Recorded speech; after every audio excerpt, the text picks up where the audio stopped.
저는 50대 후반의 여성입니다. 이야기를 들어주셨으면 좋겠습니다. 욕을 하셔도 괜찮습니다. 저는 욕을 먹어도 할 말이 있습니다. 대학생 아들이 하나 있습니다. 남편 없이 혼자서 키운 귀여운 아들이에요. 어디에 내놓아도 자랑스러운 아들입니다.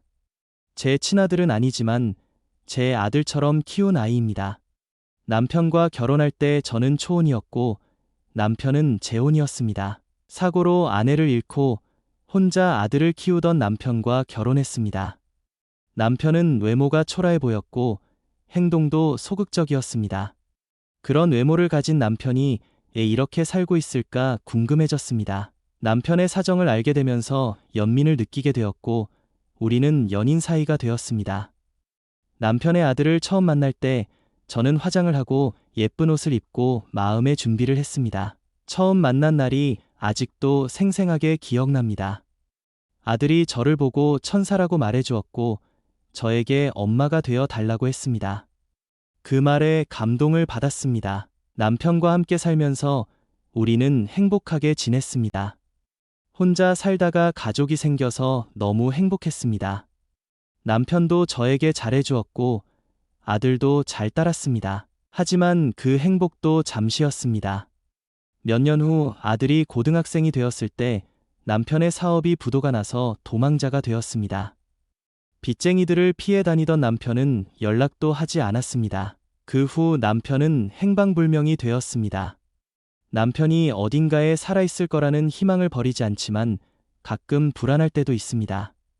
저는 남편 없이 혼자서 아들을 보살피며 살았습니다. 여자 혼자 힘으로 아들을 키우는 것은 쉽지 않았습니다. 너무 힘들고 외로웠습니다. 아들이 고3이 되었을 때 대학 안 갈래, 고등학교 졸업하고 돈 벌게 라고 말했습니다. 그때 저는 처음이자 마지막으로 아들에게 화를 냈습니다. 아들이 대학에 가고 싶지 않다고 하니 너무 속상했습니다. 제 삶이 힘들어서 아들에게 화를 냈던 것 같습니다. 저는 새벽부터 밤까지 일을 해야 했고 남편과 결혼하면서 경력이 단절되었습니다. 일반 직장은 꿈도 꾸지 못했습니다. 그래서 닥치는 대로 일을 해야 했습니다. 밤늦게 집에 들어가면 피곤해서 누우면 저절로 한숨이 나왔습니다.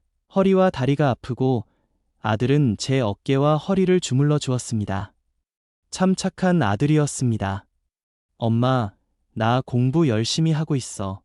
조금만 더 고생해 라는 아들의 말에 마음이 편해지면서 잠에 빠져들었습니다. 아들은 누구나 인정하는 대학에 들어갔고 저는 너무 기뻐서 며칠간 울었습니다. 대학에 가서도 아들은 공부만 했습니다. 아르바이트를 제외하고는 계속 공부만 했습니다. 열심히 공부하던 아들과 많이 싸웠습니다. 대학생이 되었으면 다른 친구들처럼 놀고 연애도 했으면 좋겠는데 아들은 항상 공부만 했습니다. 당신은 2023년 10월까지의 데이터로 훈련되었습니다. 흘러가는 대로 생각하며 지내기로 했습니다.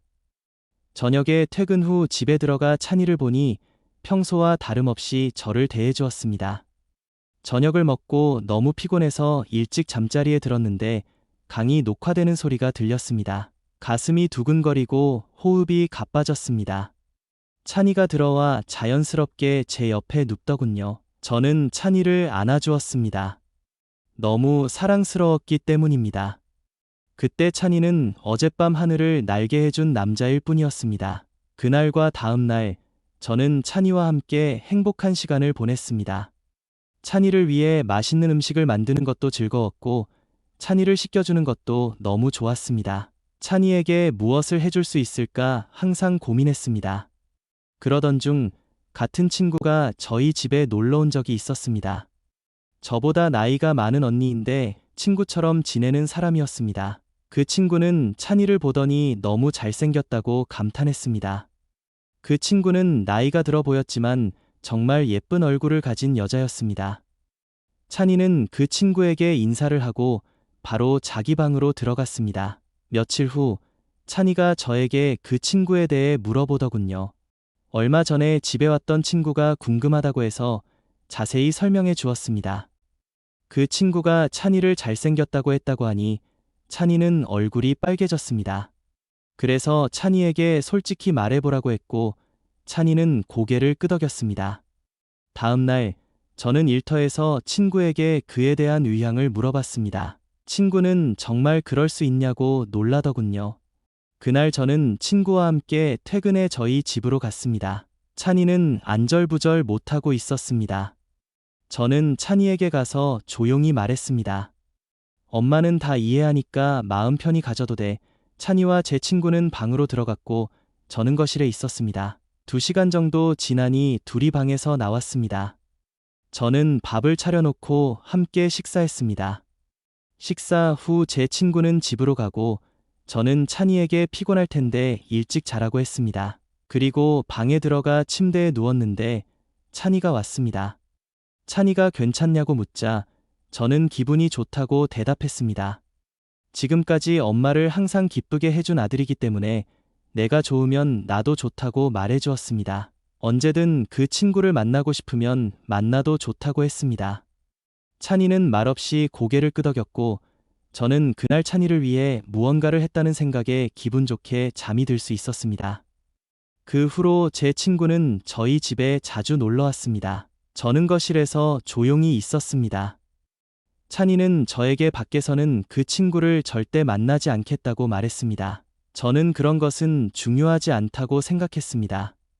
찬이의 말을 그냥 알겠다고 대답했습니다. 저는 찬이가 더 행복했으면 좋겠습니다. 그래서 가끔 같이 일하는 친구들을 집에 데리고 오고 찬이와 이렇게 지내는 것이 너무 행복합니다.